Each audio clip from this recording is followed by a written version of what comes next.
Il est 16h26 et donc dans le dernier atelier qui s'intitule Gender, nous allons commencer en écoutant Eduardo Pardo Gomes, qui est doctorant en deuxième année de littérature et histoire contemporaine espagnole, qui fait sa recherche dans le cadre d'une co-tutelle à Pau, entre Pau et l'université de Saragosse, et dont la thèse porte sur la représentation du franquisme dans les polars espagnols contemporains. Et Eduardo va nous parler des conséquences de l'idéologie franquiste dans l'actualité espagnole, d'après un roman qui, je crois, n'est pas traduit en français, un roman de Marta Sanz, et dont je prononcerai le nom en français, Petite femme rouge. Comme ça, la traduction est faite. D'accord. Merci beaucoup. Merci pour la présentation. Et merci beaucoup aux organisateurs du colloque aussi, et pour me donner l'opportunité d'y participer. Donc, pour ce colloque autour des fictions criminelles et les discours médiatiques du crime, j'ai choisi d'étudier le polar Pequeñas Mujeres Rojas de l'écrivaine espagnole Marta Sanz, un roman qui fait l'analyse des conséquences dérivées du franquisme dans l'Espagne actuelle. Parmi ces conséquences, on trouve l'attaque du féminisme, chose qui inquiète énormément l'auteur, car elle craint une délégitimation de la place de la femme dans la société, qui serait liée à la banalisation des violences faites aux femmes. C'est en partant de ces postulats que Marta Sanz décide dans son polar d'employer une écriture engagée qui propose une vision réaliste et frontale de l'acte violent. Les médias, en tant qu'instance de construction des réalités, ont eux aussi un rôle fondamental dans le traitement des violences faites aux femmes. L'objectif de cette présentation sera donc de comparer les traitements des violences faites aux femmes dans le média et dans le polar Pequeñas Mujeres Rojas.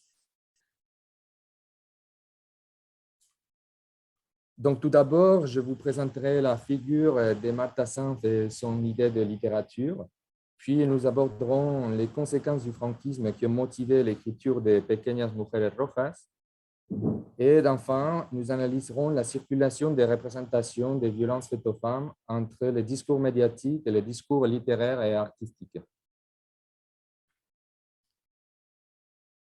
Donc, au sein du panorama littéraire espagnol contemporain, Marta Sanz occupe une place à part. Auteure d'une grande prolificité, reconnue par la critique et fortement engagée, elle a cultivé plusieurs genres, du roman à la poésie en passant par l'essai. Concernant sa production romanesque, Marta Sanz se distingue par sa prose dense et soignée et par l'importance qu'elle accorde à la dimension politique de l'écriture, véritable pierre angulaire de sa littérature. Pour Marta Sanz, toute production culturelle implique un positionnement idéologique de la part de son auteur, et elle considère que le refus de se positionner sur une question politique constitue en soi une position idéologique. Ce sont précisément les productions littéraires qui se prévalent d'une prétendue neutralité idéologique qu'elle appelle « forme blanche », ce qu'elle considère comme les plus dangereuses, car elles rendent impossible la prise de conscience de certaines réalités et bloquent la capacité de procéder à l'action. Sa position d'écrivain rejoint donc la conception de l'engagement sartrien plaidant pour, je me permets de faire une traduction assez libre, une revendication du discours ouvertement politique et pour une déclaration contre l'apparente neutralité, contre l'inoffensif et l'insignifiant.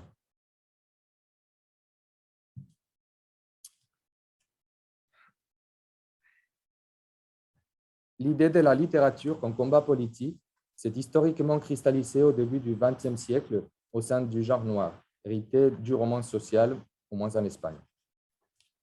Selon Sanz, l'une des possibilités qu'offre ce genre est de rendre visible ce que le philosophe slovène Slavoj Žižek appelle la violence invisible du système. Aujourd'hui, cependant, il semblerait qu'une branche majoritaire du genre policier en Espagne ait renoncé à sa visée critique pour répondre aux attentes du marché éditorial et privilégie des formes comme les thrillers qui évacuent toutes les dimensions politiques. Cette évacuation du politique, de ce qui est inconfortable et gênant, est perçue par l'auteur comme une manipulation violente exercée par un système dont l'objectif principal se situe dans une dimension extralittéraire liée au marché éditorial et qui transforme les romans policiers en une expression de l'idéologie dominante et en un objet de consommation.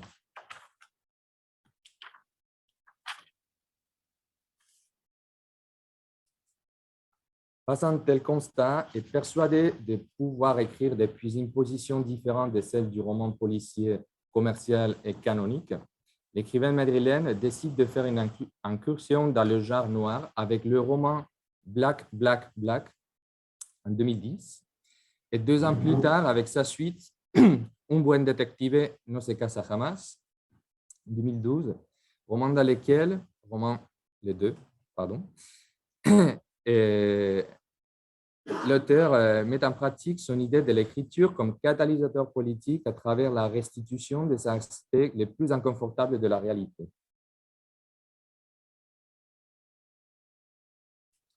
Martha Sanz réalise ainsi une subversion du genre noir grâce au genre noir.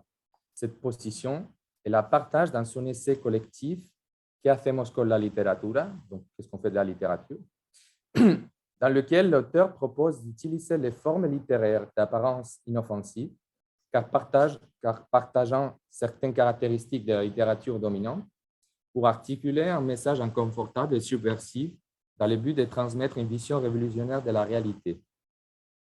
Après une période où elle décide d'abandonner le genre noir, Martha Sanz décide en 2020 de clore sa trilogie criminelle avec le roman Pequeñas Mujeres Rojas.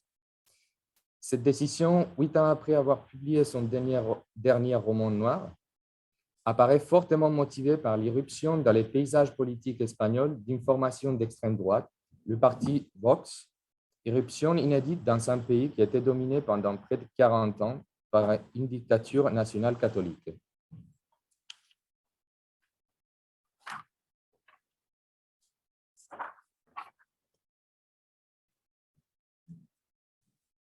Donc, les idées défendues par ces nouveaux partis traditionnalistes contestent, entre autres choses, 2 questions centrales en Espagne. La place de la femme dans la société et la mémoire historique de la guerre civile, une question délicate qui suscite encore des débats acharnés au sein de la société espagnole. Ces 2 thèmes, a priori sans rapport, se rejoignent, selon l'auteur, autour de la question de la vulnérabilité. En effet, cette nouvelle formation politique véhicule un discours déjà présent pendant la dictature et s'attaque aux parties vulnérables du corps social, parmi lesquelles se trouvent les victimes du franquisme et les collectifs féminins. Face à ces constats, Sanz décide d'intégrer ces 2 sujets d'actualité dans son œuvre Pequeñas Mujeres Rojas en se concentrant sur le thème de la violence. D'un côté, la violence exercée sur les victimes du régime franquiste et de l'autre, la violence exercée sur les corps des femmes. Pardon, je ne sais pas ce qui se passe. Hop, c'est bon. Il faut que je descende juste un peu. Donc, cette remise en cause de la mémoire historique alimentée par cette nouvelle formation, aussi anachronique puisse-elle paraître, se situe au cœur du débat public espagnol. Au cours des dernières années, la question de la mémoire est revenue sur le devant de la scène suite aux tentatives du gouvernement de rendre justice à la mémoire des victimes du franquisme. En 2019, les restes du dictateur Francisco Franco ont été exhumés du mausolée del Valle de los Caídos, qu'on voit dans l'image, générant une grande agitation dans les paysages politiques et sociaux. Le gouvernement espagnol a, à son tour, présenté cet été un avant-projet de loi pour préserver et récupérer la mémoire des victimes de la guerre civile et de la dictature franquiste. En effet, l'Espagne compte toujours 100 000 corps non identifiés qui ont été assassinés et inhumés dans les fosses communes pendant l'époque franquiste.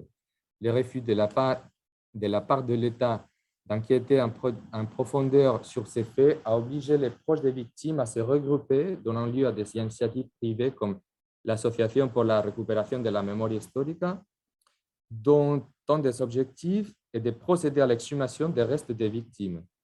Ce type d'action est fortement discrédité par la droite politique dans son ensemble et avec une virulence particulière par cette nouvelle formation. C'est à cette blessure nationale encore ouverte aujourd'hui que Marta Sanz décide de consacrer son roman Pequeñas Mujeres Rojas.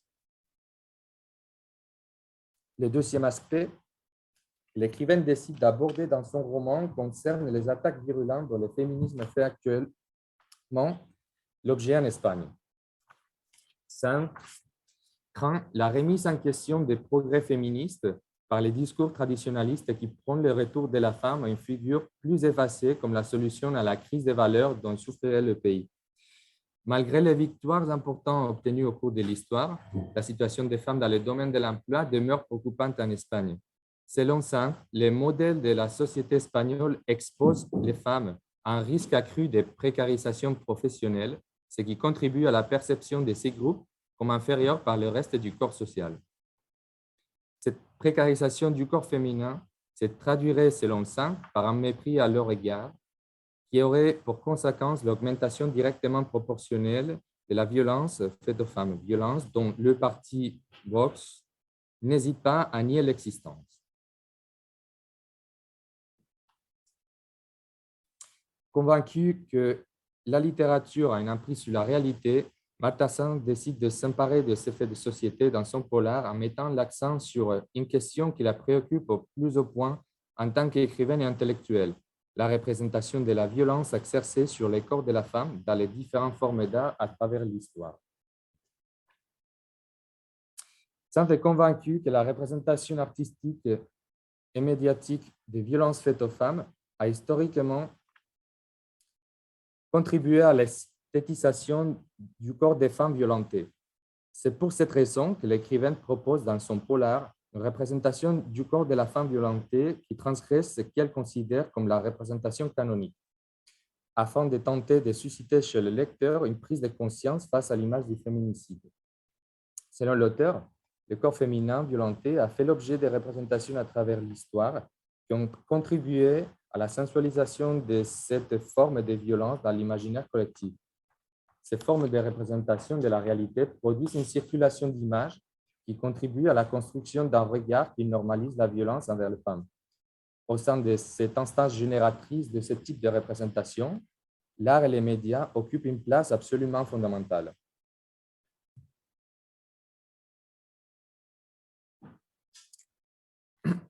Pour illustrer cette idée, Marta Sanz cite normalement Suzanne et les vieillards, une scène reproduite par plusieurs artistes au cours de l'histoire, dans laquelle la jeune femme, harcelée par deux vieillards, apparaît presque systématiquement érotisée par le regard du peintre masculin. Ainsi, par exemple, le Tintoret décide de représenter le corps de Suzanne dans une position paisible, alors qu'elle subit des attouchements de la part d'un des vieillards. Dans cette scène, le corps de la femme semble être à disposition de l'homme et la violence de l'acte est minimisée et réduite en simple euphémisme. Les médias ont eux aussi contribué à la construction de la représentation des violences faites aux femmes. Au fil des ans, nous avons vu circuler sur nos écrans de télévision de nombreuses informations et reportages centrés sur ces domaines. Concernant le traitement des violences faites aux femmes, l'exemple le plus connu en Espagne pour la couverture médiatique l'a reçu à son époque a été le cas Alcácer en 1992, sur lequel Netflix a réalisé une série très récemment et qui a également inspiré l'intrigue du film La Isla Mínima de Alberto Rodríguez. Les événements se sont déroulés dans le village de Alcácer, près de Valence, où 3 jeunes adolescents ont disparu dans d'étranges circonstances.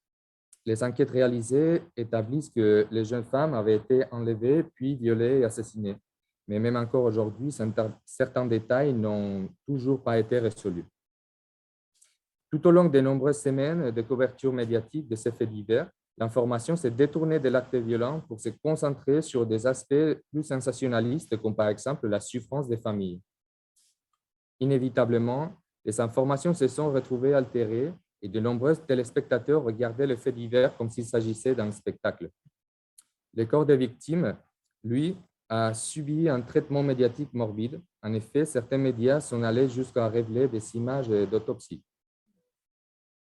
Ainsi, la couverture de cet événement est allée au-delà de la simple description du crime et le transformant en récit aux éléments romanesques, enfin, aux éléments sensationnalistes. Dans le but d'éviter ce genre de pratiques, le groupe de télévision publique espagnol RTVE a réalisé une étude en 2002 visant à analyser le traitement de la violence faite aux femmes dans les médias espagnols.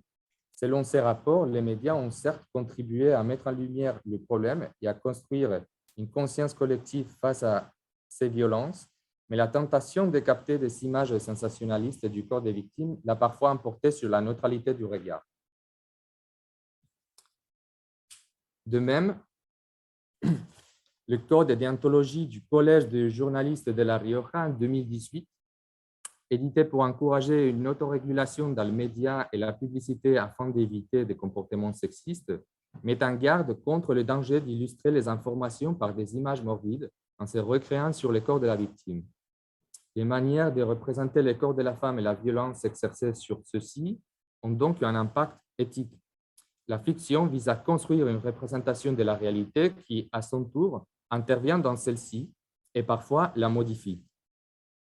La violence faite aux femmes, selon la thèse de Saint, a été réduite en simple euphémisme qui a finalement contribué à la normaliser. Le traitement médiatique de ce type de violence peut déformer la réalité et la simplifier en amplifiant certains détails et en minimisant d'autres.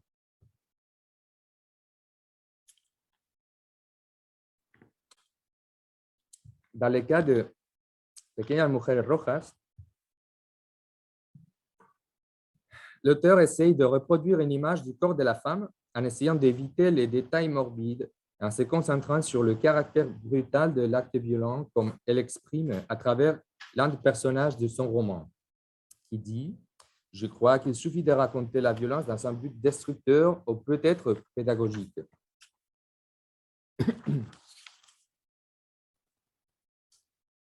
La représentation de l'acte violent est introduite dans le roman par le personnage principal, Paula Quiñones, une femme de 45 ans, inspectrice de finances, qui décide de collaborer pendant ses vacances avec une association pour localiser les fosses communes dans lesquelles se trouvent les restes de victimes du franquisme dans un petit village fictif. Durant les premiers jours, Paula séjournera à l'hôtel de Beato. Beato, ça veut dire dévot en espagnol, tenu par une famille installée dans le village depuis plusieurs générations. Le travail de Paula l'amène à découvrir très vite les secrets les mieux gardés de Beato. Le patriarche de la famille, Jesus Beato, a réussi au cours de sa jeunesse à amasser une fortune non négligeable grâce à sa collaboration avec le régime franquiste. Son travail particulièrement utile durant les premières années de la guerre consistait à dénoncer les dissidents opposés aux idées de Franco. Ce travail de délateur lui a attiré la sympathie du régime et quelques faveurs économiques grâce auxquelles il a pu construire un patrimoine. Au moment où Paula découvre le cahier contenant les informations sur Jesus Beato, un des membres de la famille lui assène un coup violent sur l'écran qui l'a fait tomber semi-inconscient au sol. Elle est aussitôt privée de ses sens. Ligotée, les yeux et la bouche fermés avec sparadrap, elle peut tout juste entendre ce qui se passe autour d'elle. Le corps de Paula, inopérant et impuissant, est embarqué dans un van et transporté quelque part. Au cours de la description du trajet, on voit clairement comment les vexations dont elle est la cible et qui la réduisent en statut d'animal vont peu à peu lui faire prendre conscience de sa condition humaine.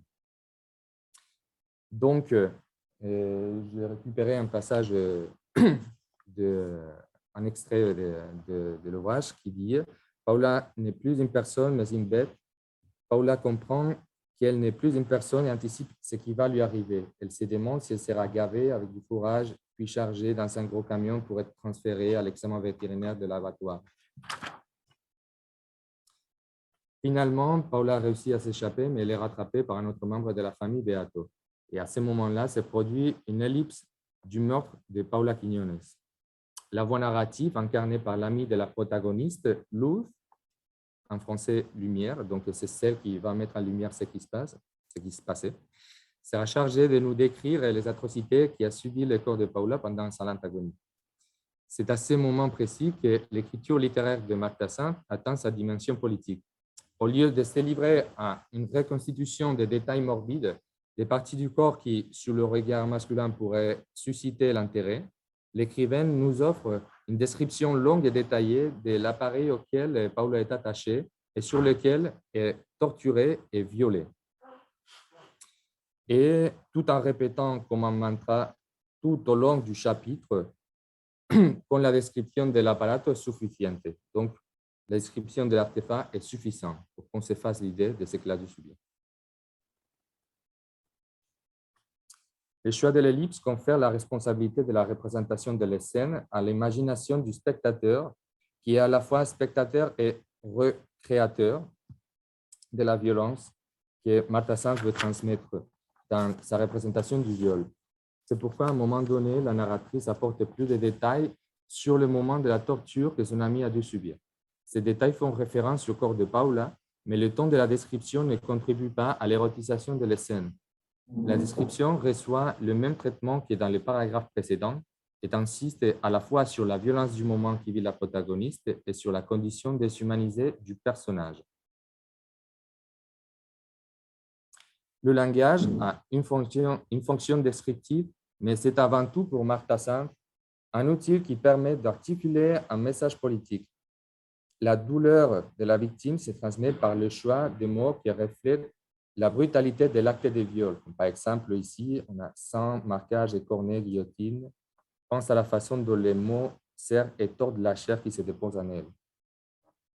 En éludant les détails jugés amoureux, la narratrice parvient à son objectif, la restitution d'une situation violente par la représentation de l'acte que l'on entend dénoncer. La description qu'elle réalise permet au lecteur de se représenter un corps féminin dans une situation d'extrême fragilité et brutalité. Par l'usage réaliste, presque clinique, de la description, l'auteur tente de reproduire, en évinçant tout détail morbide, la brutalité que le corps et l'identité féminine subissent lors de l'acte violent. La représentation qu'en donne Martha Sands est celle d'une réalité sale et brutale qui se situe à l'extrême opposé de la représentation apollinienne du corps de la femme violée dans un grand nombre de représentations artistiques au cours de l'histoire. Sa description a pour objectif de faire prendre conscience au spectateur de la violence de l'acte et propose un traitement du crime éloigné du morbide, contrairement au traitement de certains médias qui, comme disait Bourdieu, sont influencés par la course à l'audience. Le genre policier, a priori inoffensif en raison de son caractère populaire et dans sa version la plus contemporaine commerciale, fournit à l'écrivaine un moyen littéraire privilégié qui lui permet de faire passer son message auprès d'un grand nombre de lecteurs, en poursuivant les stratégies littéraires qu'elle a mises en place dans ses deux précédents romans noirs. À travers ces romans, l'écrivaine entend clairement contribuer à la construction d'un regard critique sur la représentation du corps de la femme et de la violence machiste à un moment où les séquelles du franquisme s'incarnent dans un nouveau parti politique dont le message normalise et banalise ce type de violence. La résurgence actuelle de certaines idées associées au franquisme démontre que le passé douloureux a encore des répercussions dans le présent sur la forme des séquelles au sein de la société espagnole qui n'est pas encore parvenue à la réconciliation. Merci beaucoup.